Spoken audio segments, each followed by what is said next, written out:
Okay, let's see what we got.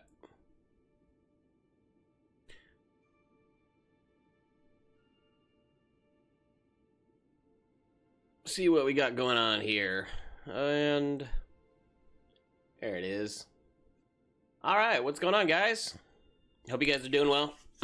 We are just figuring out our prep for this week for Rime of the Frost Maiden. It's actually starting back up after the winter, so we're coming back in tonight.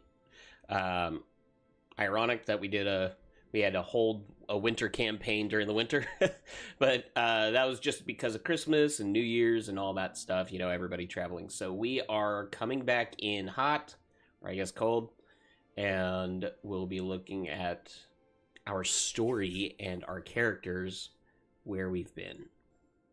So let's jump into it, see what we got going on here. And if you guys are following me over on TikTok, first of all, I salute you for still being there. Thank you for doing that, you guys. I think it's going to stay, honestly. Like, I don't think it's going to be a problem. But it is one of those that I think it's still important for us to talk about, that if you are looking to go somewhere else, where are you going? And make sure to message the people that that are important to you so they know too. But me, personally, I'm staying TikTok because I think it is going to stay. I have hope, and we have people fighting for it, so that's my thing. That being said, you guys can always also find me on... you can find me on the Purple app at... the Grim_gaming. So if you guys see the logo down there, Grim Gaming, you guys can look it up. Same thing there. I keep it straight across all platforms, so you guys can find me there or YouTube. But primarily, I'm going to be sticking with, I think, TikTok. But when I'm doing these preps, I'm also recording this to put to YouTube to give you guys, especially DMs, a helpful guide for how you can prep your campaigns if you haven't prepped them before, and what to do with that, you know. So that's kind of the deal with that. If you want to find regular updates, you can find me over on the Purple app, the Grim_gaming, as well as YouTube, where I post all of these preps weekly. So if you do miss one, you can always come back in. That being said, let's dive in a little bit. And good morning, Draco and Hunter. How are you guys doing? Oh, I just got my morning coffee. I've been up since 5:30, so I'm almost 5 hours in without coffee, so it was well overdue. But yeah, we are levels 3, where we were just leaving Kaer Konig. In the sense that they had found essentially these footprints leading out quite a bit of ways away. They're in Caer Dineval. But when they got out there, they ended up in this random encounter where they had come across several Chardalyn Berserkers. Now, I don't know if you guys know much of the Chardalyn Berserkers. Hey, thanks for liking the live. I appreciate it. If you guys have friends that love D&D, or you've loved D&D, make sure to hit the like, share it with friends. It just makes it easier for other people to find that kind of stuff, and then we can all share ideas together. But these Chardalyn Berserkers are actually no joke. If you click into their sheets, one kind of like zombie-esque guys, right? But they're using these specific Chardalyn weapons is their deal. And when you look at their character sheet, they're challenge rating 4. So they're actually quite a bit high, especially when our characters are level 3. However, our characters have done really well in their tactics and working together. So I've had to amp up the combat to give them some more pressure. Also, if the volume's too loud on on our game music here, I'm just gonna turn it down just a bit just to help you guys. But yeah, this is the music that I use during the game. I use Watch Together. If you guys don't know what this one is, it's actually really cool. basically you can come in. It's basically a music room slash a movie room that you guys can come in and kind of stream a show or movie or music together. I built a playlist and put that playlist in. It can use YouTube links too. So it's really cool for that. And then, of course, as the DM, you have control of the tracks and the play and pause. The only thing they have control of is volume, how high and like how loud or quiet they want it. Yeah. So what makes these Shardolin Berserkers actually really dangerous, though, is that they have Reckless, and they also have multi-attack. So they are, in fact, barbarians that get to attack 3 times, not once, not twice with multi-attack, but 3 times, dealing their weapon damage of a d8 plus 3. Now, I mean, we have 20 health here, right? 22 health, 22 health, 21 health, 33 health. She's our barbarian, so makes more sense. But like a couple good hits with these will knock somebody down. But the thing is that what makes them not as dangerous as what they appear to be is that when you look in their character sheet, they have the Shardolin Madness, which is they have to roll a d6 at the start of each of their turns, and on a 1, they do nothing. So you have essentially, it's like, what, a 15% chance? I think it's more than that. Yeah, it's a little under 20% that the Berserker does nothing, right? Which doesn't seem that bad, but when everybody gangs up on one and just kind of pounds them into sand, they die. They could die kind of quick. So that's the big deal for that. So the whole deal, anyways, with all of this together being said, is that we are looking at these characters coming through this this old kind of abandoned ruins where they're facing some of these Shardolin Berserkers. And from there, we are actually going to end up in our Duergar outpost here. So the Duergar outpost, we're going to come into our thing over here on Roll20. Excuse me, got the hiccups. I have this DM folder that I use on Roll20 where each session I come in and add what I'm using for it, and then I move it back down into their respective folders. It just makes it easier. So looking at, the Unseen. So when we look at this one, this quest here, characters pick up this quest, they start the adventure in Caird, which they have. The town sits quietly at the foot of Kelvin's Caird, few bundled up, shuffle between snow-battered houses, right? Pile of snow stirs as you pass it. They're looking for thieves. Now, this is something that they have already found, but with that, they were able to start tracking them down. They talked with the helpful sisters at the inn while trying to get a hold of Trovis, which was their town speaker, this drunk dragonborn. And now they've started following the tracks, right? So if the characters wait until morning to set out, they find a fresh set of footprints they left behind from the scout. Once they get within a mile of the outpost, they discover that the wind has erased any of the tracks they've been following. That's where they're at now. They're just gone. It makes it difficult for them to find the exact destination. And for every hour that they spend searching the foothills, they got to make a survival check.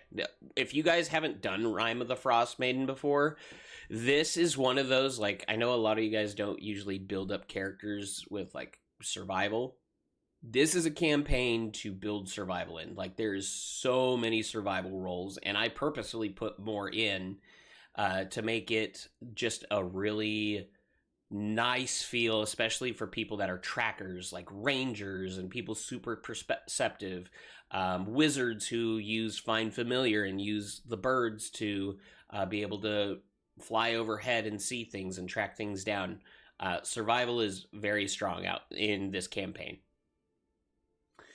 So If they fail the check, they didn't find the outpost during that hour, but can try again. If they fail 2 of these checks in a row, there's a random encounter, which is what they've been dealing with here. So the wilderness encounters, these are the ones that we looked at. One encounter, right? And then you have like all these different ones. I chose the Chardalyn Berserkers. It is a harder difficulty, but I wanted them to have this sort of more undead, gloom and doom feel before they enter the outpost. Because these Chardalyn's really have to deal with, like, they have to do with the Chardalyn Dragon. And the Chardalyn Dragon is, like, super, super important to the story of Rime of the Frost Maiden. And that's part of where they're going now, is introductory into that story. So what better way to lead them into this big baddie that they're going to meet than have them face some of these Chardalyn Berserkers, starting to tie these links between them, realizing, oh, this dude is, like, this is serious, right? So we come through here, and let's see. We are looking at this here. I'm going to bring up the music just a bit here for you guys. There we go. So we start out following the tracks, approaching the outpost, right? So a blocky stronghold bereft of warmth or charm, just out of the hillside of the rust-crafted shape. Only part of its construction is visible. The rest is buried in the stone. Large double doors serves as the main entrance, the terrain leading to its gently upward-sloping plain covered with fresh snow. A stream used to flow out of the barred culvert northeast of the main entrance, but the waterway has frozen. 2 other barred openings can be seen along the stronghold's northern wall. Anyone positioned behind these openings would have an unobstructed view of the hillside. Closer to you, separated from the rest of the stronghold, is a snow-covered stone bunker perforated by snow silts. Okay, so what we know is that there's 2 Duergar watching the outpost with the intruders. One is stationed in the bunker, area 01, which we have right here. The other is in the overlook, over 3, right? They are tired and bored, but they do notice characters who are so incautious as to carry light sources or otherwise announce their presence. I can guarantee you right now that our guys are going to be that. Like, we are going to have that problem. So, role-playing these Duergar. Oh, one other thing for it. Before we role-play those Duergar, the characters who succeed on stealth checks can approach the stronghold undetected, hugging the north cliff and moving behind the bunker. So there's the safe path right behind here that they can do if they get the stealth checks. Mind you, we've had some issues with some stealth checks as a group, so that's okay.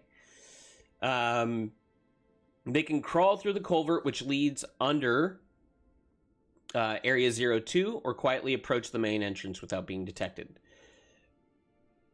So they can essentially crawl through and get to here if they want to. What's going on, you guys? Good morning. We are prepping some D&D because we have session tonight. Rime of the Frost Maiden. We are starting back up after Christmas, so very excited to run this again. And we are in the town of Caer Konig. For those of you who have played this campaign, you would know them as one of the 10 towns. So role-playing these Duergar, though, right? So we know that there's 5 of these Duergar, including Nildar, who have, or who behave as described here. Before entering combat, they use enlarge, right? First thing, before it roll initiative, they're going to enlarge. That will cause into the combat more than likely. If they're caught alone by a group of foes, it calls for help before turning invisible. And then when backup arrives, then it uses enlarge and rejoins. These Duergar won't negotiate, and they refuse to surrender. So one thing that we know already is that if we have people like a bard or a warlock, somebody who's super social, It's not, those tactics aren't going to work here this time.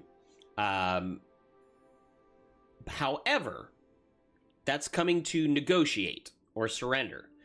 But they can capture and interrogate the Duergar, and using intimidation check, using the intimidation check can convince the prisoner to divulge following information.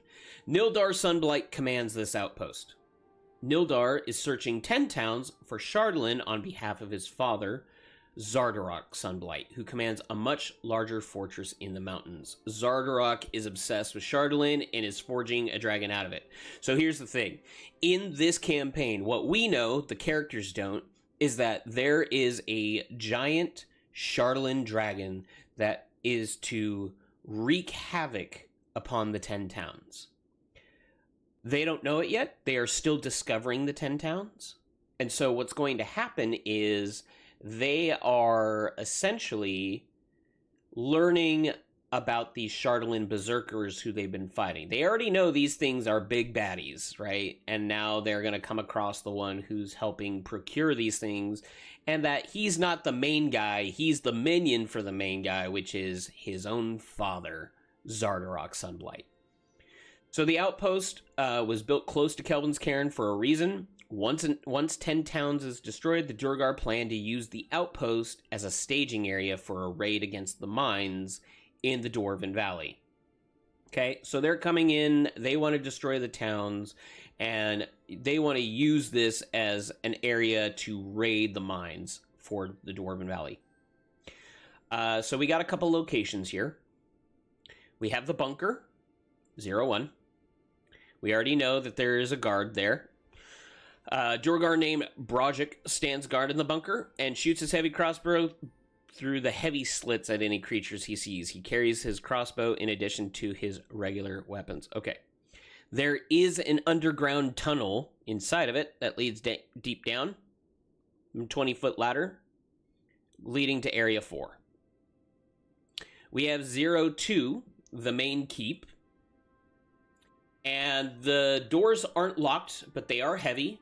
And it takes an action for the characters to pull the door open by making a strength save. Or check, sorry. 30-foot deep pit just inside these doors is spanned by a 20-foot square wooden drawbridge that can be raised by a simple pull. So, essentially, doors open, pit, drawbridge, right? The 2 goats that were stolen from Caer Konig, which they don't know about, and the Duergar plan to eat them. The Duergar use the ogre zombie, right here, to pull their dog sled. This is what they have yet to find. They know that there is some sort of undead that was pulling that sled. They don't know why it was there. It's inside its cage, and it can't do any harm. So that's the beginning of that. Kind GM, what's going on, man? How are you doing? We are prepping for Rime of the Frost Miaden. If they haven't already done so, the Duergar in the bunker in 01, the guard, and Overlook, the other guard, run down to release the ogre zombie from its cage and attack intruders who breach this hall. So as soon as doors open, these guys are going to start running to open this up. That's kind of the deal to that, right? The zombie sides with the Duergar in any fight. Duergar that fall below half health move behind their checkpoint, which is 05, leaving the ogre zombie to cover the retreat. So these guys are already going to use, they're going to use Enlarge to deal more damage, to fight more, and then when they get below a half health, they're going to run off to Area 5. The well descends, there's a well, and it descends 10 feet into an underground cistern. The sides of the well are icy and require climbing gear or magic to scale. Okay. 03, nearly empty room, snow is drifted into the corners, frost covers the stone through the walls, the 3 barred openings overlook the snow-covered grounds. A Duergar named Uthril stands guard here, stamping her feet to fight off the cold. Vertical iron bars spaced the 6 inches apart are embedded in the stone frames of 3 5-foot tall rectangular openings. As an action, a character can try to bend the bars to create an opening big enough for a small creature to squeeze through. Right? In the stone frames. So I'm guessing it's these walls here is the deal for that. Into number 4, which continues in. We have the armory, which is piles of pushed against the walls of this chamber, open hatch. Armory holds equipment used by the Duergar, including 2 suits of scale mail, sized for dwarves, 2 steel shields, 3 war picks, 9 javelins, 2 climbers kits, and 4 mess kits. The mess kits are going to be the good ones, I think, here. And the climbers kits. There is an underground tunnel that leads back to 0-1 if they need. But now we get into the actual meat of this thing, right? Which essentially is that we have, let's see here. We have the commander's quarters. So, or to the choke point. So we have a long room divided in the middle by 2 open doorways. Right here and here. In the far southwest corner, there's an iron lever sticking out of the wall. Nildar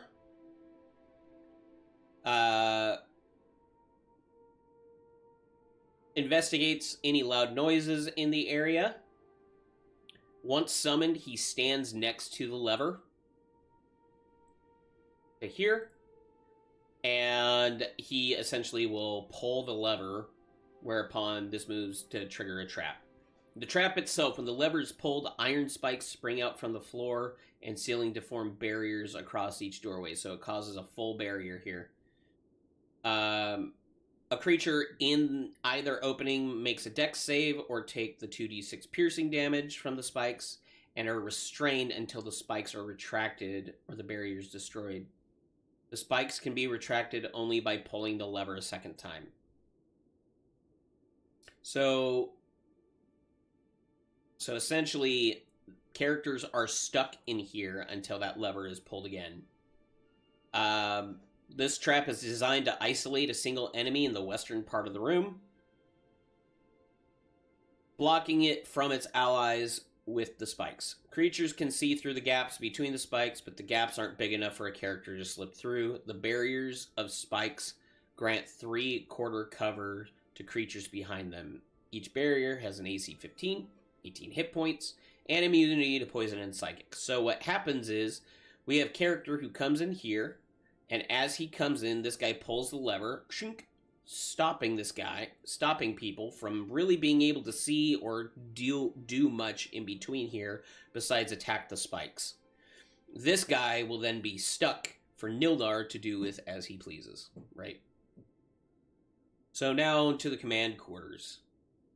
Stone-carved bed and desk occupy the room. Atop the desk, several shards of dark crystal, as well as crumpled up piece of paper and burlap sack draped over a glowing object that emits a colored light that shifts from blue to green to red. Characters make it through 0-5 without getting into a fight. They catch Nildar, a Duergar, seated at the desk, studying his collection. That's not going to happen. They're going to end up in a fight. He attacks the characters when they enter. The glowing object on the desk is a magic lantern, which Nildar is covered with a burlap sack to dull its light. The lantern is the one that was stolen from the Northern Light in Kaer Konig. It shifts in color from blue to green to red, but has no other magical properties. So we did have characters asking about this, if it was some sort of magical object. In which case, I pretty much told them yes, but no. Because the reality of it is, it's really not... Like, it's an LED light, right? It's basically what its magic is capable of. The crumpled piece of paper, however, on the desk bears a message from Nildar's older brother, Dearth, written in charcoal in Dwarvish. It says, "Brother, you will find me on the frozen ferry of East Haven. From this base, the search for Chardalyn continues. Long may our father reign over this dark land." Dearth. Right? Characters can visit the ferry or give Dearth's letter to the authorities in East Haven to let them deal with him, which is later on. Role-playing Nildar. When we think of this character, who is he? His main goal is to please his father. So much like Boromir and Faramir's story, right? But this one, their father, the Lord Denethor, has obsession with Chardalyn. When he's not leading raids, he spends most of his time examining goods stolen from Caer Konig and elsewhere.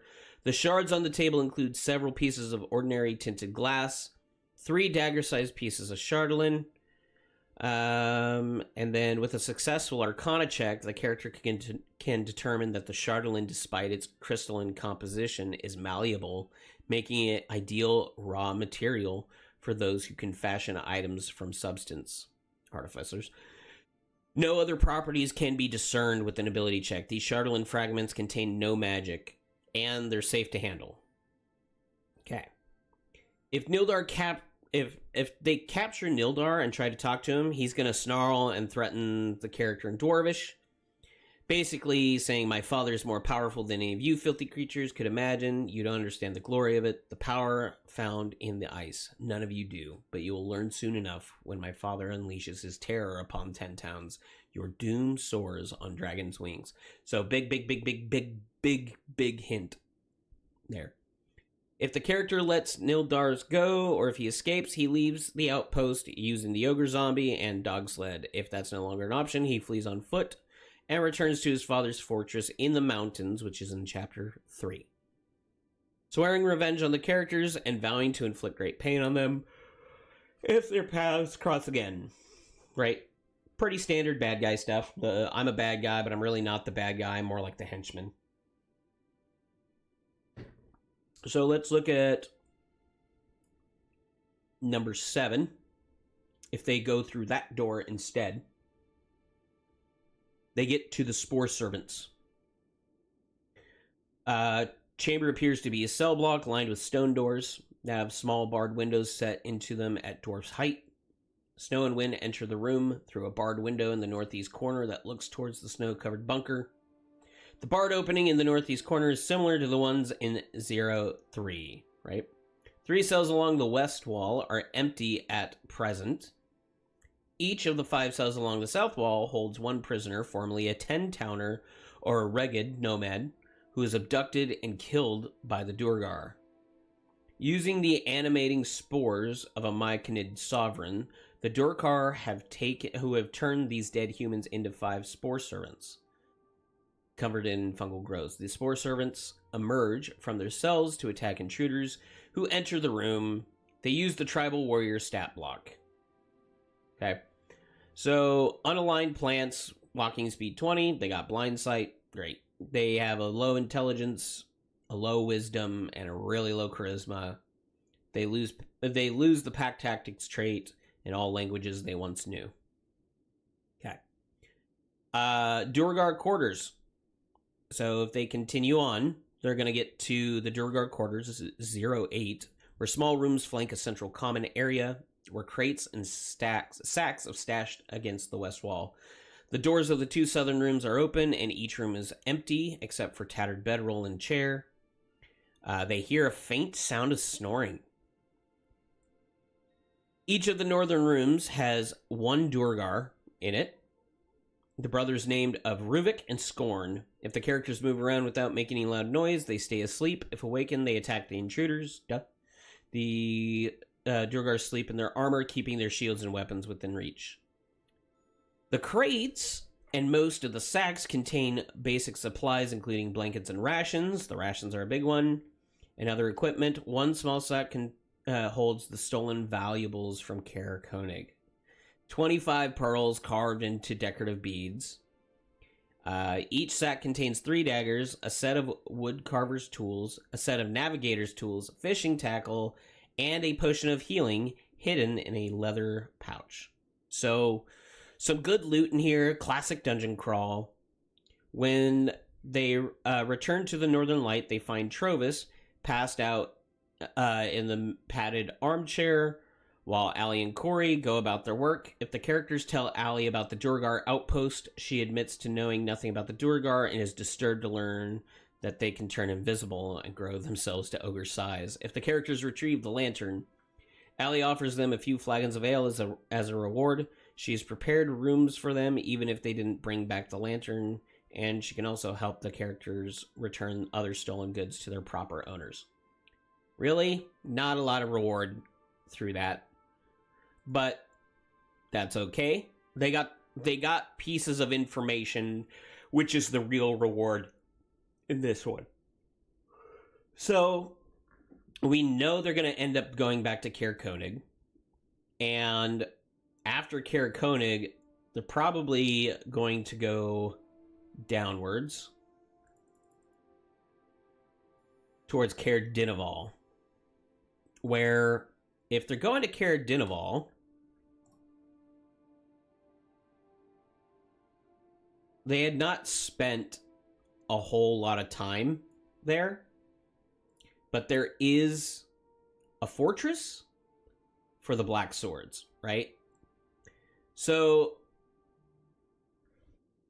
let's see here. Getting a message.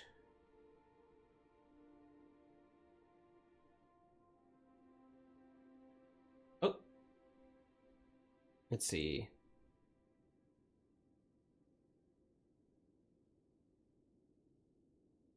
Oh no.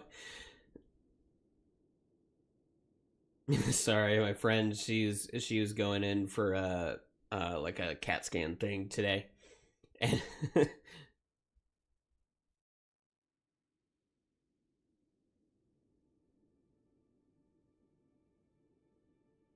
but yeah, so looking at the swords. So looking at Goodnight's Rest and Caer Dineval, the characters are directed to the Castle Rourke. So basically what we're going to do is they're going to find their way down to find a place to stay and sleep. They're directed to Castle by Rourke or some other NPC. A sad story told by Cora Mulfoon, the proprietor of the Brold Treasures Inn in Bremen, might spur characters into searching the castle for her missing son. Townspeaker resides in the castle and is also a prisoner. Devil-worshipping cultists are there, right? Calling themselves Knights of the Black Swords, have taken over and confined Krennic to his quarters while spreading stories about the speaker's ill health to conceal their presence. The cultists keep their speaker alive in case they need him to make a public appearance. They also use him as a hostage, and the 10 towns take up arms against them. These devil worshippers keep a low profile. Okay. Knights of the Black Sword are a secret society of cultists devoted to Levistus. Okay, most of the cultists are natives who would have perished in the wilderness had Levistus not intervened on their behalf. The cultist stories are all the same. Archdevil reached out to them. In their minds, they were freezing to death, offering a second chance at life in exchange for absolute devotion. After they agreed to follow Levistus, Pale Glow caught their eye in the snow nearby, leading to the discovery of a sword-shaped amulet of Chardalyn. Back to Chardalyn. Each of these amulets has inner radiance that provides warmth and aid, protecting the wearer against the cold, guiding them back to civilization. Once the wearer reaches 10 towns, the talisman loses inner radiance. Yet the cultists keep their amulets as sign as devotion. So we got some good stuff here. They basically use cultists and cult fanatics. Okay. When they die, their corpse freezes for 9 days, which their time they can't be thawed, harmed by fire, animated, or raised from the dead. We got some cult-like behavior and getting into the castle, which we'll get there here shortly.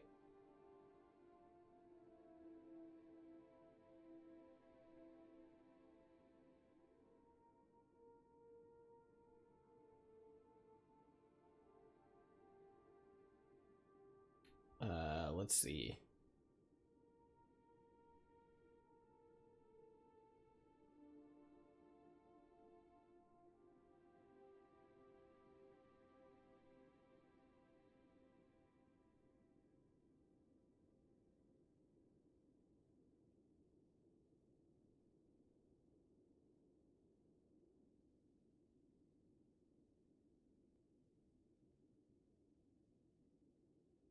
Oh man. Okay.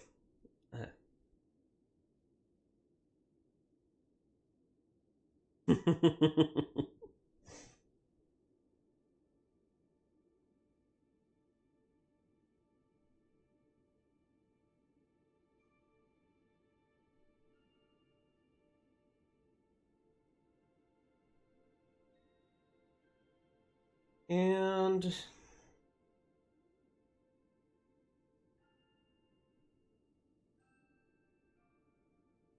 okay. Uh Payment confirmation. Yep. That too. Okay. So sturdy stone calls devoid of warmth, right? So getting into the castle. Oh wait. We need to go up a little bit more because we were talking about one of the characters has a runaway author secret. Characters found and killed in the group. Dear God, okay. Characters melded in the affairs of Nildar Sunblight.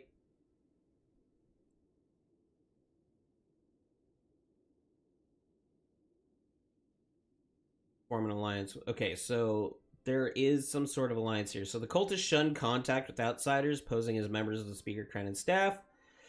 If the time is right, however, they welcome the characters with open arms. That time comes when Levistus instructs the cultists in no uncertain terms to form an alliance with the party.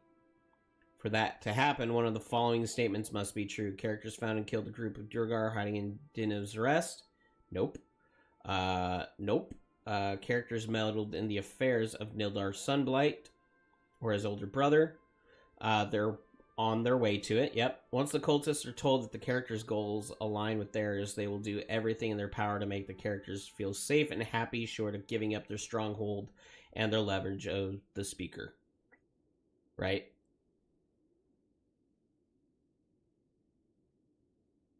One of the cultists are told that the characters go. Okay.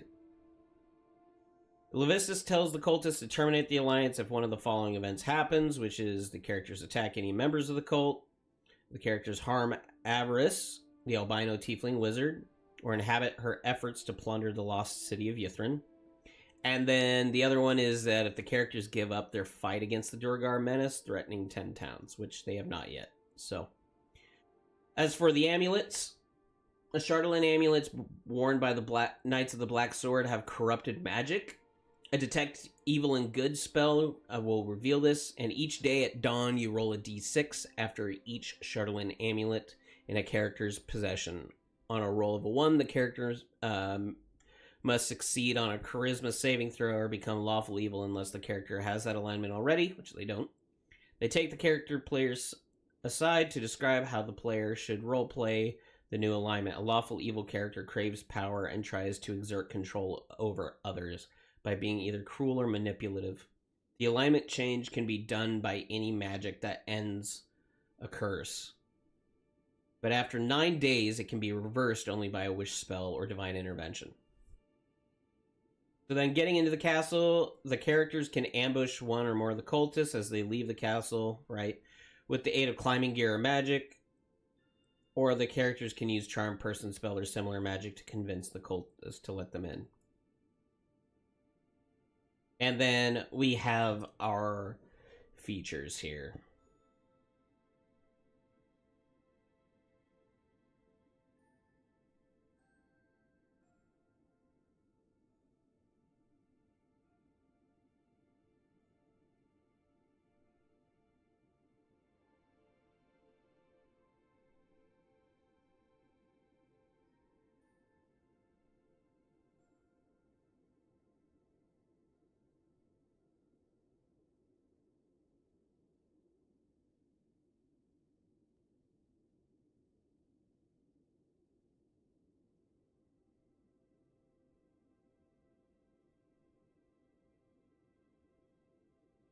All right.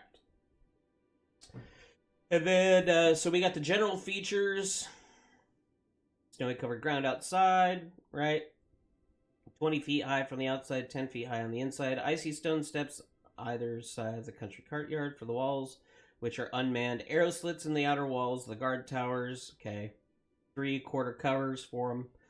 You have 12 cultists of various races and genders who normally reside on the ground floors, 2 cult fanatics, War, and a tiefling named Fel Separl, and then who normally guard the gatehouse.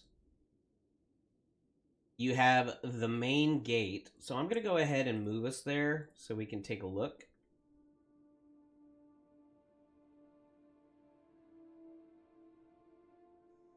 Right. So we actually have... Oof.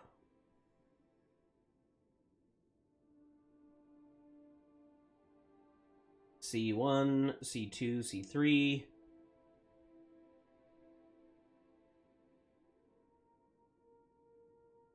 So we got all of this stuff. There's the cistern. There's level 2. So we're going to grab our characters. We got Andrew. We have Anson.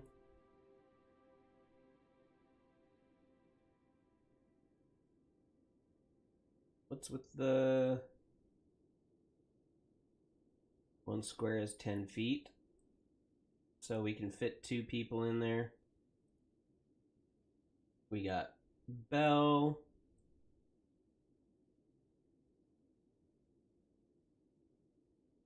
Raiden. And Igraine. Okay, so all of our guys are there. We're good on that. If I take a look, we got that. Oof, man. And then we'll drag them over there for level 2 once they actually ascend and go up and do all that stuff. So let's take a look. I also need to come in here real quick and add my session. Today is the 14th at 7 p.m. Add. And then we come into the...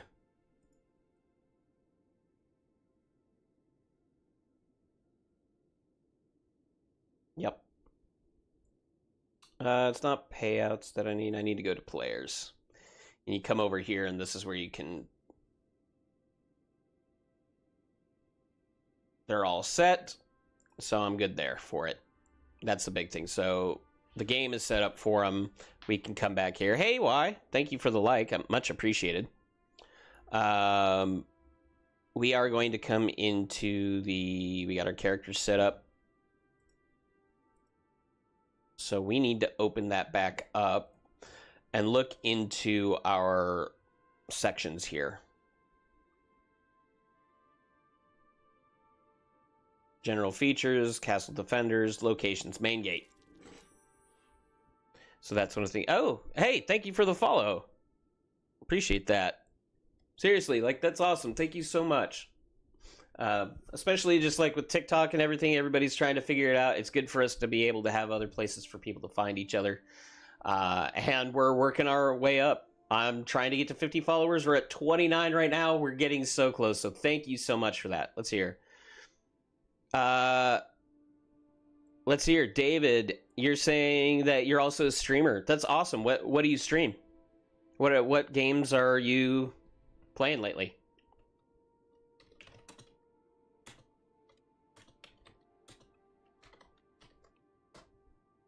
We have started up a little bit more on World of Warcraft. I'm pretty new to it. I haven't done World of Warcraft all that much. But what happened is while I was on TikTok, I found this other creator.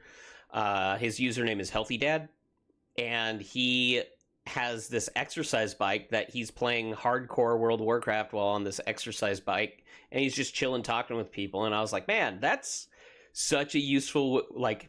That's so good on time. Like, that's super cool. So we started chatting, and we were like, let's freaking make a guild. Like, let's make this a thing. Like, we're going to have, like, a group of people that are getting exercise playing their favorite games, you know? So I have mine under the desk. It's not that great of a one. It's not great. The one I got was not that great, but it still does its thing. And yeah, let's see here. So yeah. So I will hit you up on Discord and we can talk further on that because that would be awesome. And anybody else that wants to join, if you guys want to join in and like play some World of Warcraft, let's freaking do it. So coming back into our main gate, we have the 2 lowered iron portcullis, and they're closed, wooden doors. Okay.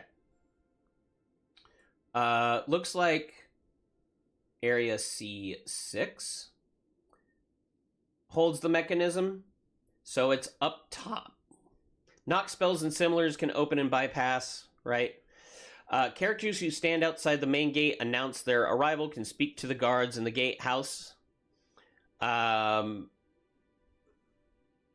see here. Unless Levistus has told them to do otherwise, they deny the character's entry, declaring that Speaker Kranix Severe is too sick to entertain the guests. Okay.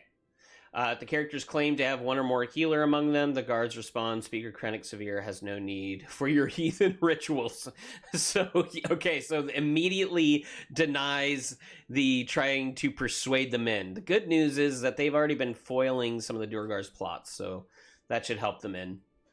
We have C2 right here, our snowy courtyard, and the footprints in the snow lead to various doors alongside the courtyard's perimeter, including a tall double door to keep with its unwelcoming row of arrow slits. Okay. The hut is an outhouse currently empty. Many tracks lead to and from it. So, C2, it's just a courtyard. Nothing special. C3, on the other hand, it's a kennel and sled storage. So 6 friendly sled dogs are housed inside the kennel. They bark loudly whenever someone approaches within 10 feet of the door. The cultists can hear the barking, but choose to ignore it. The dog sled is stored here, along with the dog harnesses and reins. Sleeping among the dogs is an 8-year-old Kalashite youth named Alisar Solmander. He was found stowing away inside a crate of supplies that was delivered to the castle over a month ago and now does menial chores for the cultists. Alisar knows the layout of the castle, levels 1 and 2, and he can be coerced or bribed into helping the characters. So if they need help navigating, they can find that if they have that option. C4, on the other hand, are the guard towers, which they need to go upstairs. Well, there's an inside, I guess. There is an inside for that they can go in and then go upstairs as well. The lower level of each tower contains 3 cultists. Furnishings on this level contain 6 wooden cots with furs and matching foot lockers, copper brazier full of hot coals, right? Wood staircase, great, to 2nd level, which is unfurnished. The northwest tower has 2 additional features on its ground level. A stone trapdoor leading beneath which is a ladder that descends to area C16. And a secret passage to the speaker's office in C9. The secret door is spotted automatically by a character who examines that section of the wall. So secret door leads into C9. Okay. C5 armory. So now we go upstairs. We have the armory. In the middle of this room, a rack of 20 spears resting against the back wall, 6 flasks of alchemist fire hanging from the hooks on the walls, are 8 longbows, 8 quivers. Okay, cool. So some more stuff for them. C6 is the gatehouse, right? Middle of the floor are murder holes through which arrows can be shot or alchemist fire can be poured. The south wall has a row of 5 arrow slits built into it. It's got the system to raise and lower the gates, right? 2 wooden cots covered in furs, in which 2 cult fanatics are stationed here. One stands guard while the other sleeps. The individuals are briefly described below. Huar is a brooding, pessimistic human in his late 20s. The son of Korra Mulfoon. Okay. Fel is a tiefling. She has dark vision out to 60 feet and resistance to fire. Our friend and mentor. She's the one most responsible for tearing him away from his mother and pushing him through the ranks of the cult. So the idea was they thought that he had been kidnapped, when while yes, that was true, he also became a cultist as part of it. So now we have the Great Hall in C7. We have the lower and upper floor. Double door leading into the courtyard, area C2, can be sealed shut with a huge crossbar. It takes an action to slide the crossbar into place. It gives you some description to it, and then there is a servant, which is a 14-year-old tiefling non-combatant named Mir, whom Kadroth found begging for food in Bryn Shander. Mir is frightened of Kadroth and would like to get out from under his thumb, but can't figure out how. The servant knows the layout of all the levels of the castle, but can't be coerced or bribed into helping the characters until Kadroth is no longer a concern. Mir can move about the castle without drawing too much suspicion, but trembles in Kadroth's presence. So they need to get rid of Kadroth first to be able to get their help. Okay. Knows about the cult's allegiance to Levistus and its animus towards Durgar. Mir has also met the albino tiefling wizard, who has made a lair for herself in the cistern. So now we have the speaker's den down here, in which the speaker's den is a well-appointed sitting room where Krennic Severe used to meet with his visitors. Okay, standing outside the door to the speaker's office is a sadistic little klutz human cultist named Thoob, whose job is to serve Kadroth's beck and call. It's mostly thankless role that comes with a mountain of verbal abuse. The only thing Thoob feels rewarded is when Kadroth orders him to relay instructions to another cultist, if in effect empowering Thoob to boss around others in Kadroth's name. Okay, so power complex to him, right? That's kind of the deal for him. So now we're going to look into the speaker's office. And Kadroth is Pachi, lawful evil tiefling cult fanatic, who has dark vision out to 60 feet, resistance to fire damage. He coordinates all cult activities in the 10 towns. Very important that they get rid of him. It's a role he carved out for himself in asserting that he is tight with Levistus. He rules the roost by sheer force of personality, though it shapes him from that Hethel has more respect and influence within the cult. Kadroth doesn't involve avarice in cult affairs because he fears her spellcasting ability and her connection to the Arcane Brotherhood. She could take over the cult anytime she wanted, and Kadroth doesn't want to give her any reason to do so. For his political machinations, Kadroth is a visionary who has so far made the cult stronger through his actions and decisions. He spends hours behind his desk, staring into the burning fireplace and drawing inspiration from crackling flames. Okay, Kadroth appreciates the wisdom of maintaining the illusion that Speaker Krennic Severe is still in charge, if only to keep Caer Dineval's townfolk from becoming restless. Thus, when necessary, Kadroth has the town speaker brought to his office to sign official documents. In addition to his weapons and cult of regalia, Kadroth carries a ring of keys that can lock or unlock every interior door in the castle, so very handy. Then we have C10, which is the servants' quarters. This room is for servants' rest, bathe, and clean. Yep, pretty much what you'd think. After taking over the castle, cultists imprisoned most of the speaker's servants in area C24 because they couldn't be trusted. And he then, of course, kept the cook. The cult's tiefling servant sleeps here as well. Against the west wall, 3 characters, so you get some items. Great. Nothing too fancy there. C11 is the kitchen. One of my favorite places. 2 goats are harmless and will eat just about anything. The cook and human, named Caro, was not replaced by a cultist because he knows 50 different ways to cook and prepare knucklehead trout. Although he has some knowledge about the affairs of the keep, he doesn't want to know about the shady business, so he keeps his head down and his lips shut tightly. And moving on to our upper floor, right? Not quite yet. We're looking for C12. So we got 1, 2, 3, 4s.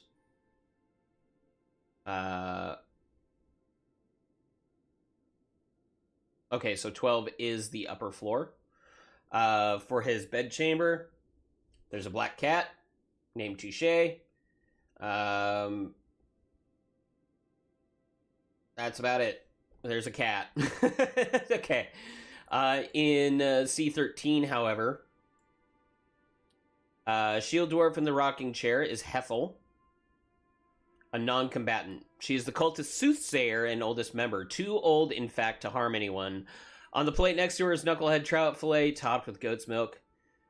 She won't touch it because she's sick to death of the trout. Hethel is a heartless creature, not cruel out of spite, just blunt in a mean, uncaring way. She doesn't hide the truth or mince words, so it sounds like my grandma. And she knows her soul is going to the 9 hells when she dies. She also sees glimpses of the future, which means she's rarely shocked when what happens around her. These revelations have kept the cultists one step ahead of their enemies for long, but her health is declining, and there's nothing that can be done given her age. She considers Kadroth a worthy leader, but lost respect when she told him that Levistus hates his guts. Kadroth has tried hard to forget that conversation and looks forward to the day when Ethel drops dead.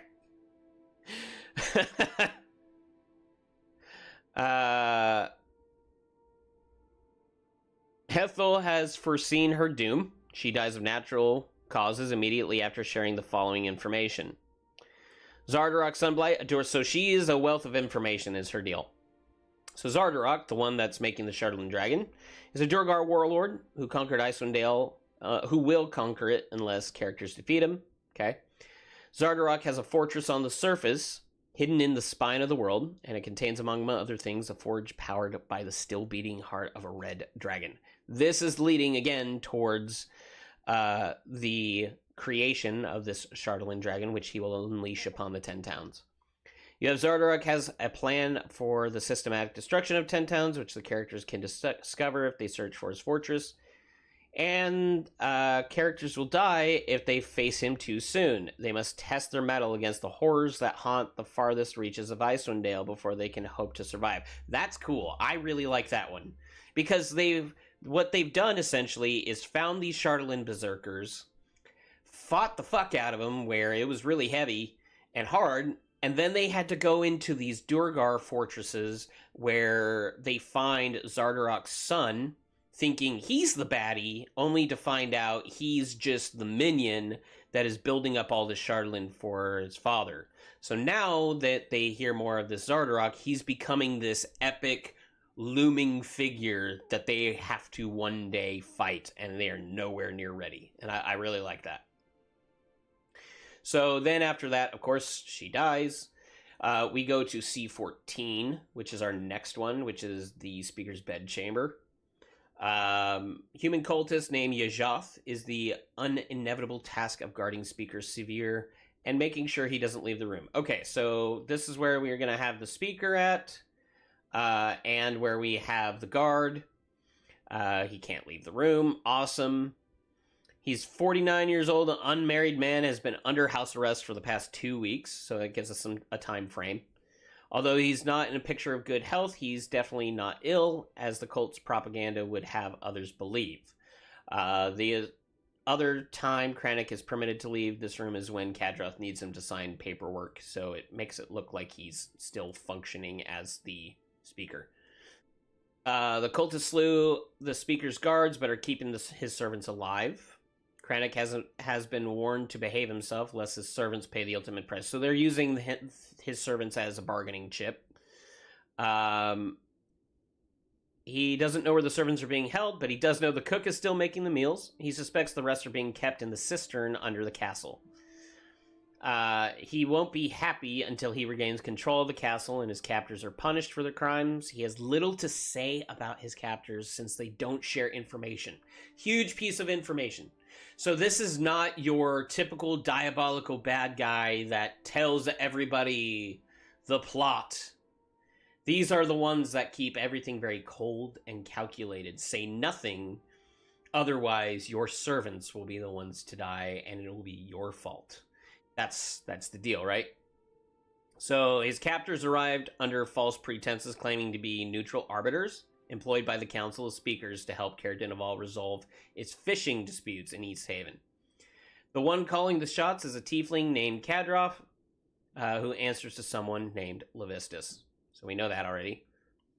So now we move on to our next area, C15, the Old Library, in which case, extensive collection of rare books. That collection stored here was burned by orcs when the castle was sacked many years ago. So, empty room, really not worth much. C16. Okay, so now this is where we're getting into the cistern. So under the castle, you have a 5-foot wide, 8-foot high passage in the north wall that leads to C17. C17, it's cold storage, which the bodies are the remains of 4 cultists, 3 humans, and a halfling who were killed by the Speaker's guards during the hostile takeover. Okay, so they didn't go down without a fight. The ground is too frozen to bury them, so they've been kept here in cold storage. Old furniture used to be kept here. So pretty much just giving you more flavor to the story, that his guards fought back. They didn't really have a place to hide people anywhere, just the snow and everything. So they're burning some of the wood for heat, which is pretty on point and on brand with how they've been keeping things within 10 towns. Because of the fact that wood is considered precious, like people aren't chopping down trees to burn wood because it is a finite resource for them right now, right? So now we go into the actual cistern, the west side. Any character who gives the frigid water more than a passing glance can see the swollen, half-frozen bodies near the bottom, weighing down by their chain shirts. It's 6 human corpses, 6 dwarfs, all that remains castle guards, and the remains of the castle guards killed by the cultists. Okay, so the guards. 5-foot wide, 8-foot high passage. Cuts the north wall 20 feet beyond the rowboat. Okay. Leading to an area of C19. We have the eastern door. And at the eastern end of the cistern, it's a 10-foot square, 2-foot thick, half-submerged slab of blue marble that blocks access to C23. The slab is far enough away for the characters won't see it with torches or dark vision unless they move farther into the cistern. The lever that lowers and raises this gate is in area C22. Or it can also be opened with the knock spell.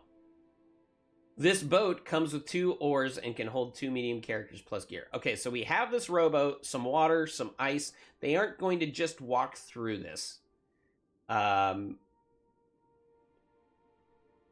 C19, we have the storage, where it looks like there's a harmless rat chewing through the corner of a sack, grain laying on the floor.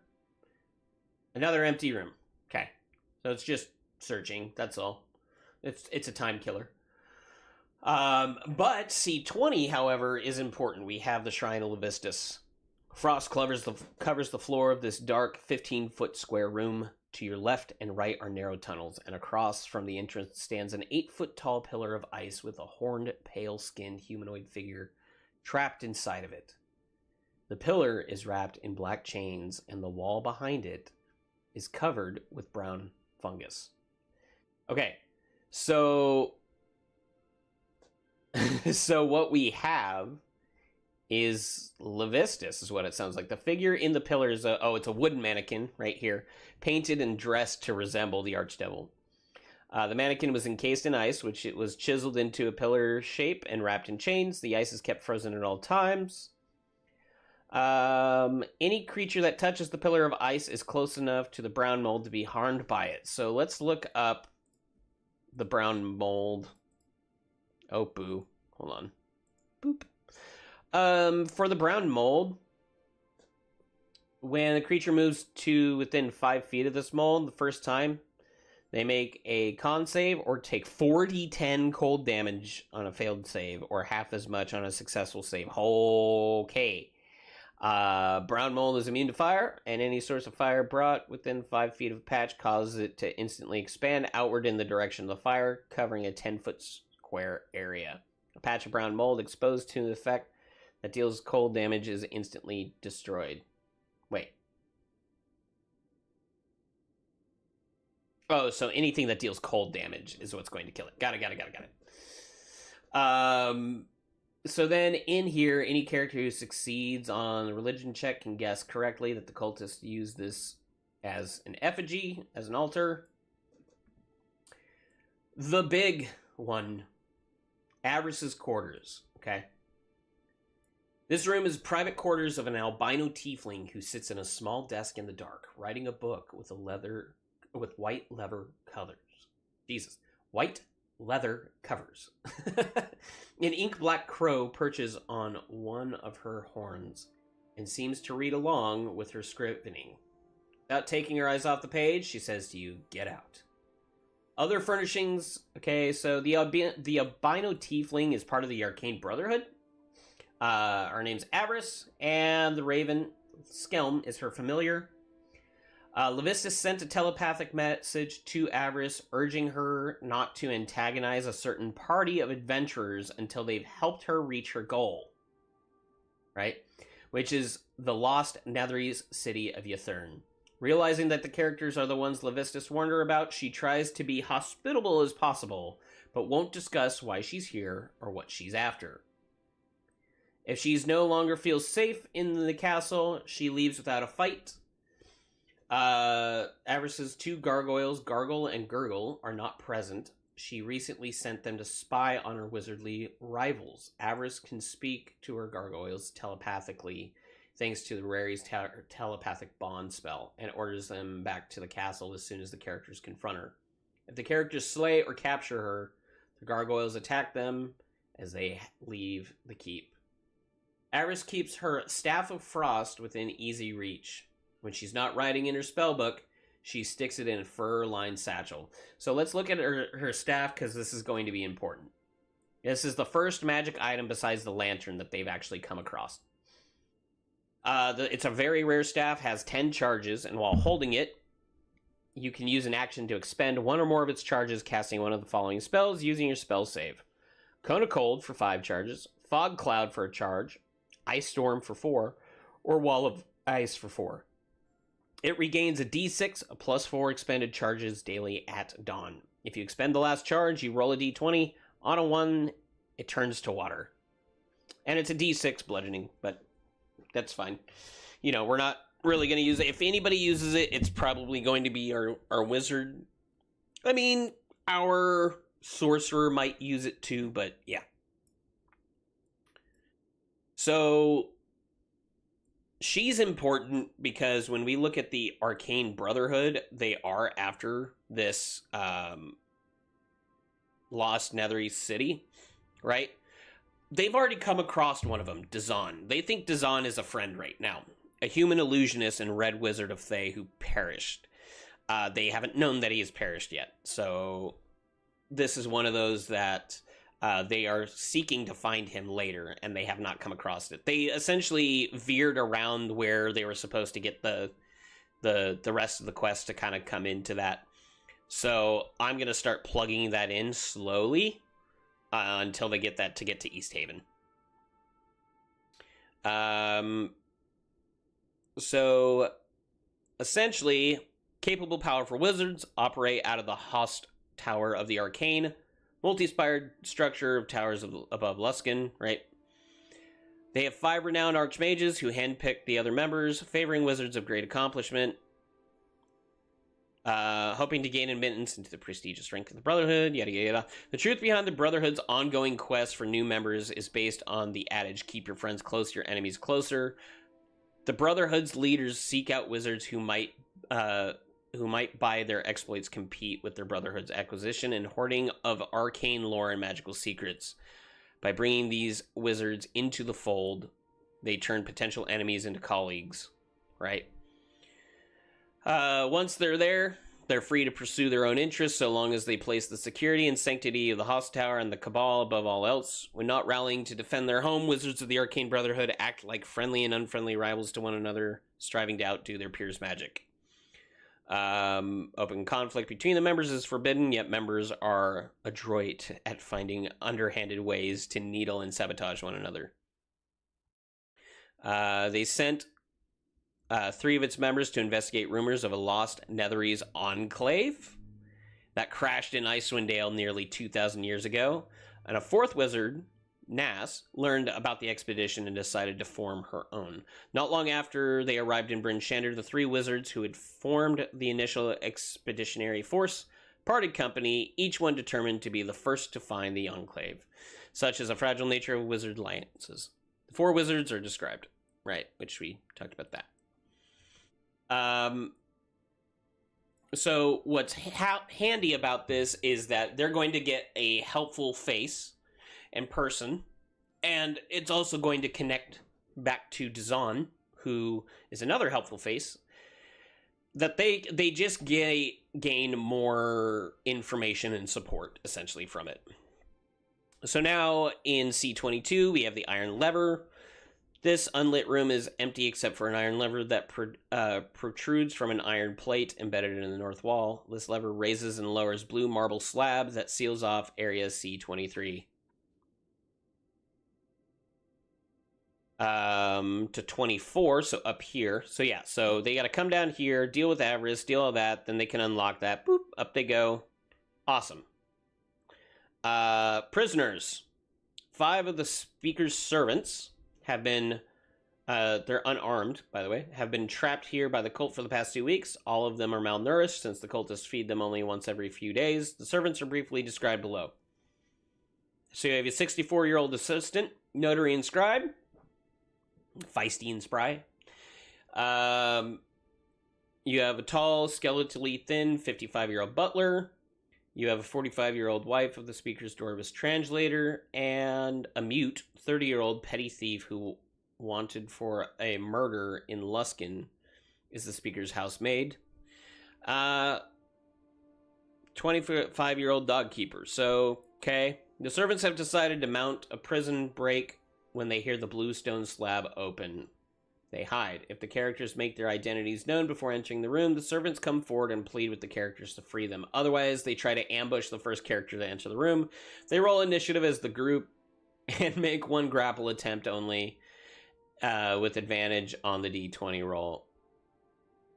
Apply no modifiers to roll. If they fail to grapple the character, they scurry to the far corners of the room. Okay. I'm gonna beat the shit out of one of my characters with this. Not in doing damage, but it's gonna be a fun.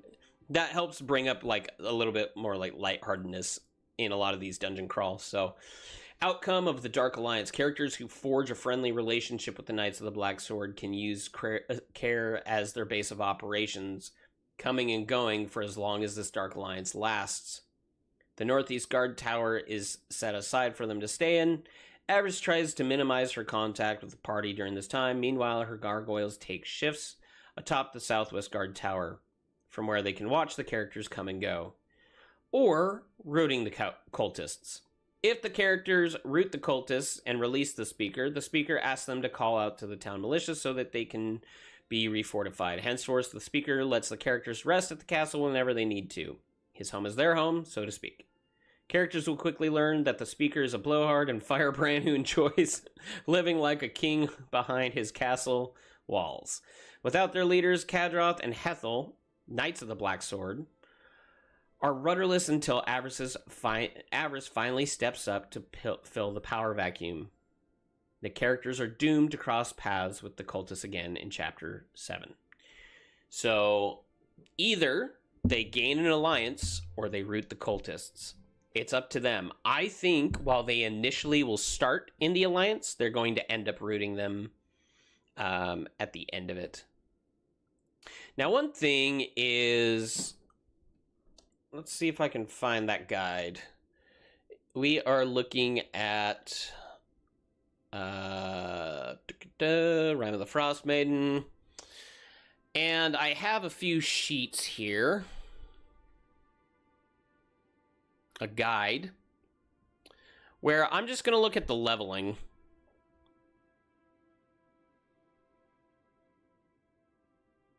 So if we're looking at leveling, gaining levels, the group hits level 2 is okay. We've already completed that. They hit level 3 after 2 more quests are complete. Yep. And they hit level 4 after 3 more quests. So,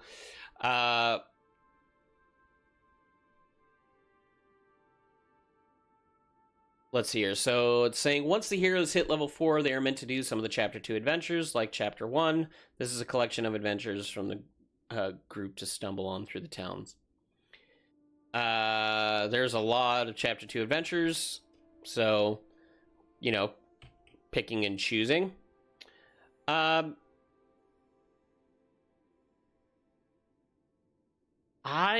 think...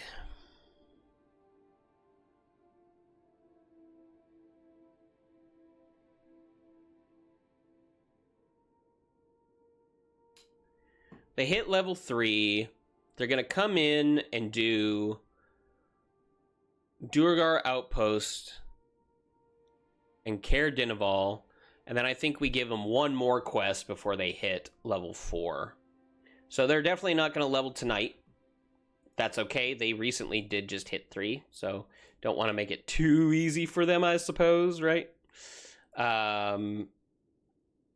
But yeah, that's the deal on that. We'll keep it nice and easy, and they're gonna have enough combat to deal with. I think we'll be plenty fine, because we're also going to have to take some rests.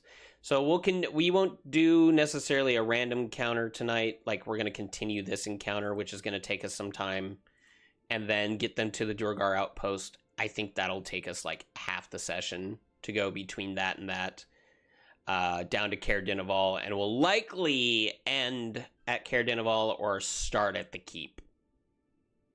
I doubt we'll finish the Keep. So I think we're pretty set for our prep. Our API does seem running fine, so we really don't need to redo much. I think we're good. Right on. Well, that's one thing down for work. And now I gotta work on some other things. So thanks, you guys, for tuning into this one. This will be posted up on YouTube if you guys end up missing out on some of this. All this stuff is essentially gonna automatically send over. But I will stream all my other stuff. We'll go to just straight TikTok to stream any of my video work stuff. And we actually get to work on video content today, guys, and some cool camera shot stuff and some actual programming, so that'll be fun. Anyways, you guys, thank you for tuning in again. This is Grim Gaming. We are doing Rime of the Frost Maiden, and this is prep for actually session number 6. So with that, guys, thanks again. I will check in with you guys here shortly over on TikTok. You can follow at @thegrim_gaming. Find me on YouTube, Twitch, TikTok, and we will see you guys here in a bit.